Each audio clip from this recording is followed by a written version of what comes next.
There's a moment in the Shadowbringers post-patches of Final Fantasy XIV that really messed me up. The Warrior of Light is standing across from Elidibus, the emissary, the last and most enigmatic of the unsundered Ascian Trinity, and he makes an argument, a genuine, uncomfortable, well-reasoned case for why everything he is doing is not only justified, but necessary. And the worst part? He's not entirely wrong. And that is the mark of a great antagonist, a character who holds up a mirror and makes you sit with what you see in it. Elidibus does that, and I'd argue he does it more effectively than almost any other villain in this game's history, which, given the competition, is saying something. I'd like to make the case for why Elidibus really works as an antagonist. We're going to trace his full arc across the game, dissect the themes of lost identity and duality that define him, and then spend some real time with the claims he makes in 5.2, because they deserve more examination than the story has time to give them. Here is your spoiler warning for everything through Shadowbringers, Endwalker, and the Pandemonium Raid series. My name is Stout, and I hope you enjoy. To understand what makes Elidibus compelling, we have to understand what he has lost, and that means taking a brief trip back in time before the Sundering, before the Ascians, before any of the tragedy that shapes the main story. The Convocation of 14 governed the affairs of the Ancients. Each seat carried a title and a purpose. Elidibus was the emissary, the voice of the Convocation to the people, the bridge between the governors and those who were governed. What we know of the young man who held that seat comes primarily from the Pandemonium Raid series, where he appears as Themis, a white-robed ancient investigating a containment breach in one of Elpis' research facilities. We meet a man who is earnest and idealistic. He believes deeply in the Convocation's purpose and holds his fellow members in reverence. The Ere Our Curtains Fall story on the Lodestone depicts an interaction between emet-selch and Elidibus. In this story, we get the sense that Elidibus views Asm as a maverick and finds their perspective refreshing. And that tells you a lot about him. He was young, even by ancient standards, and because of that, he genuinely looked up to all of his peers. Elidibus faces his greatest challenge as emissary in the final days. That's the wave of Dynamis conjured by Meteon and her sisters. It warped the creation magics of the ancients, turning them into monstrosities that threatened the safety of the star. The Convocation researches how they can stop it, and their solution is Zodiark, a dark primal that needs immense amounts of ether to sustain it. This means half of the ancients still alive would need to give up their lives. This is naturally a controversial decision among the ancients, but ultimately they move forward with it. Elidibus volunteers to be the primal's heart instead of another ancient, Logryph. His colleagues wrestle with this choice but eventually agree. Zodiark is summoned and Elidibus becomes its heart. Zodiark manages to protect Atheris, but the Convocation was not finished. They pushed for a series of sacrifices to replenish their world by offering another half of their people, and then used the newly born lifeforms to restore the people they had previously sacrificed. This disturbed many of the remaining ancients, including Vana, who felt that the sacrifices were already too great, and that the world should belong to the new lives birthed in it now. Elidibus sensed the conflict among his people and knew he needed to be a part of the solution. So Elidibus separates himself from Zodiark to continue his role in the Convocation. It's important to mention that this was a difficult time for Elidibus. It's established in-game that Zodiark's overwhelming power tempered the Convocation to a degree. You can click the card in the top right to learn more about that. So Zodiark's influence weighed heavily on the man, especially since they bonded. But more powerful than that were the cries of his people. All the ancients sacrificed to his dark master. Try to imagine hearing voices from across the planet, all of them begging and wishing for salvation.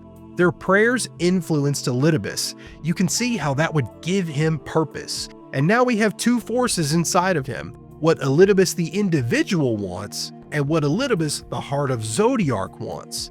The emissary leaves Zodiark, walking Atheris once more as a primal. Now ultimately he fails to bring his people together. Hydaelyn sunders the world and only 3 ancients remain: Elidibus, emet-selch, and Lahabrea. That's when they vow to restore their people and star to its former glory. The Unsundered begin seeking out the shards of their colleagues' souls to bring Zodiark back. By the time we meet Elidibus in A Realm Reborn, the process is already far along. At this point, we've encountered other Ascians like La Habrea and Nabrialis, but he operates differently from the start. Whereas La Habrea is forceful and contemptuous, Elidibus is measured and diplomatic. He appears at key moments as a moderating presence, pulling other Ascians back from courses of action that would draw too much attention, or brokering arrangements between factions that would otherwise fall apart. He presents himself as the reasonable face of a very unreasonable organization. But there is something else underneath that composure, something more hollow than it should be.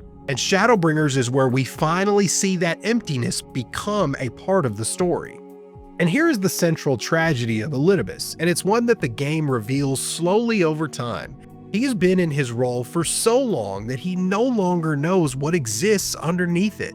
His other unsundered counterpart, emet-selch, has full retention of who he was in ancient times. La Habrea has other issues because of centuries of body hopping and Oricide abuse, so we'll set him aside. But Elidibus is different. The role of emissary consumed him. Elidibus arrives on the first with a mission.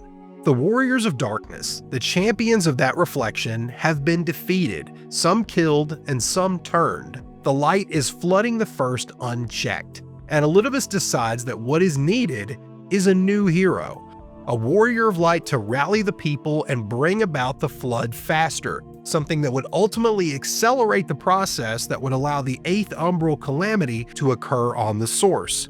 The method he chooses is unsettling. He literally becomes the hero. Elidibus snatches Ardbert's body, one of the Warriors of Darkness. And he makes this choice because he deeply understands how identity and symbols interact. He spent his entire existence as the emissary, as a role, a function. He knows exactly how powerful it is to embody an idea rather than just advocate for one. And the irony here is pretty devastating. A man who has lost his own identity manufactures one for others and then wears it himself. And the more he does it, the more apparent it becomes that the boundary between Elidibus the person and Elidibus the emissary has completely dissolved. There's a moment in Shadowbringers leading up to the end of patch 5.3 where Elidibus encounters the Warrior of Light and briefly perceives them as Azum, the soul of his old friend flickering through the reincarnation. It shakes him, and just for a moment, something real surfaces. Not the emissary, not the symbol, but the person who once admired someone and is surprised to feel that admiration again across thousands of years. That moment is doing a lot of work. It tells us the original Elidibus isn't completely gone, but it also shows us how deeply buried that part of his persona is. And the duality at the center of Elidibus' character operates on two levels. It's this duality between Elidibus and the emissary, between the idealistic young ancient who genuinely believed in the Convocation's mission as a force for good, and the emissary, the role, executing a mission that is long past the point where he can even remember why it was once meaningful. Elidibus had convictions, he had relationships, he had that admiration for his colleagues. The emissary has a function. The emissary is a role. That's all there is. The game makes this duality more explicit in the later stages of Shadowbringers. As Elidibus pushes further into his plan, he begins losing himself. His memories are getting fragmented. He starts forgetting things, who people were to him, what things meant. And the question the story poses to us is whether there is anything left of Elidibus to save. Whether the person who went into that role thousands of years ago can ever really come back out. The second duality is a little more philosophical. It's the tension between Elidibus as the hero of his own story and Elidibus as the antagonist of our story. Elidibus is working against what the Warrior of Light and the Scions are trying to do. He is their villain, but at the same time, in 5.3, he's the one asking questions that nobody really wants to wrestle with. And let's talk about what Elidibus actually says in that story chapter. By this point in the main story quest, the Warrior of Light has defeated Hades and ended the threat of the 8th umbral calamity. The first is slowly starting to heal. The immediate crisis is over, but Elidibus isn't conceding anything. In fact, he has a new approach. His argument, stripped down to its foundation, is that the people of the source are not living, they are just surviving. Generation after generation, they are born into a cycle of calamity and reconstruction that never ends. It never improves in any fundamental way, and it grinds them down until there is nothing left. The Ascians have been called villains for orchestrating these calamities, but Elidibus asks the warrior, and by extension the player, to consider what the alternative actually is. What exactly are you defending when you back up the status quo? What kind of future are you protecting? He points to the warriors of light themselves as evidence, the people chosen by the crystal, blessed with the echo, and elevated above their peers. All of these people are eventually burned through and used up, discarded when their purpose is served or when the next crisis demands something new. The hero's journey in Elidibus's framing is not an honor. The star takes exceptional people and runs them until they break, and does it again and again and again. And he's not wrong about this pattern. The history of Hydaelyn's Chosen is pretty brutal. Warriors of light have died, lost their minds, or been hollowed out by the weight of responsibility placed on them. Ardbert and his companions are great examples too. On the first, they were celebrated and then abandoned. The warrior of light we play as has carried weight that would have shattered anyone else with less resilience.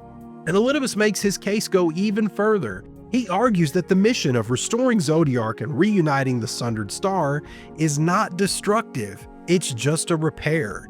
He frames Zodiark not as a dark god, but as the legitimate will of the people who created them. The ancients chose to sacrifice themselves. They chose Zodiark. They chose this plan. In his view, the Ascians are not the villains of this story. They are the conservators of a choice made by a people who had the right to make it. Now, with all that being said, there are significant counter-arguments to consider. Those people no longer exist to ratify that choice. The billions of lives lost across the calamities were not consulted about the plan to restore the world. The people on the source and its reflections are not lesser beings to be sacrificed on the altar of a restoration that they never agreed to. The warrior and the narrative are right to resist Elidibus on this claim. But here's the most important thing about this entire part of the story. A villain who can make a compelling case is infinitely more interesting than one who can't. To require the player to think through what you actually believe and why. That is strong narrative construction. What happens to Elidibus at the end of his arc is one of the most melancholy conclusions in Shadowbringers, and that's a high bar to clear in a story that is full of them. By the climax of 5.3, Elidibus has pushed himself past the point of return. He has absorbed the memories and identities of every warrior of light in recorded history, compiling them into himself in a desperate bid to become the ultimate hero, the perfect symbol, a being of legend. He's no longer even pretending to be Elidibus at that point. He is the hero, the embodiment of every champion the star has ever known. And the Warrior of Light defeats him not just with their own power, but the same thing Elidibus has been weaponizing all along: identity. Canonically, the warrior summons 7 souls that they have touched across the story. They become, in that moment, the living proof of the very thing Elidibus argued was a lie, that people are worth more than the roles they fill. And when it's all over, Elidibus is gone. What the warrior finds in the aftermath is something heartbreaking. A young man, sitting quietly, exhausted, looking at the sky, and he doesn't even know who he is anymore. He asks the warrior because he genuinely does not know. The emissary has burned through so completely that the person underneath has been reduced to a hollow shell. The Warrior of Light, the person who carries the shards of Azum's soul, is the last thing this young man sees. And in those last moments, he remembered. Not the mission, not the role, his friends, the people he admired. The warmth he carried before the sheer weight of the role of emissary was too much for him to handle. That is a profound ending for a character who spent his entire arc losing himself. So, with all of these things being considered, why does Elidibus succeed as an antagonist where others fall short? It starts with the tragedy. He's frightening because he is what happens when a person disappears entirely into a purpose. when the role outlasts the person, when the mission continues long after the original reason for caring about it has faded away. That is a horror with real-world significance. Think about it. This is something all of us can recognize. We've seen people consumed by their jobs, school, relationships, institutions, ideologies. Elidibus takes that recognizable human experience and scales it to mythic proportions. And it continues with the argument. A villain who challenges you philosophically is a character that respects the audience enough to demand something from them. And it ends with the loss. Elidibus does not get a redemption arc in the conventional sense. He doesn't switch sides, and there's no sacrificing himself heroically for the cause of good. He simply, finally gets to stop. He becomes the person that he used to be, long enough just to remember that he existed, and then the star says goodbye to him. And the game gives you an opportunity to mourn that, even knowing what he did, knowing the argument he made and the plan he executed. We mourn it anyway, and that is the final proof that Elidibus works. Because you can really only mourn an antagonist if you understood them to a degree. Elidibus is, in my view, one of Final Fantasy XIV's most underappreciated characters.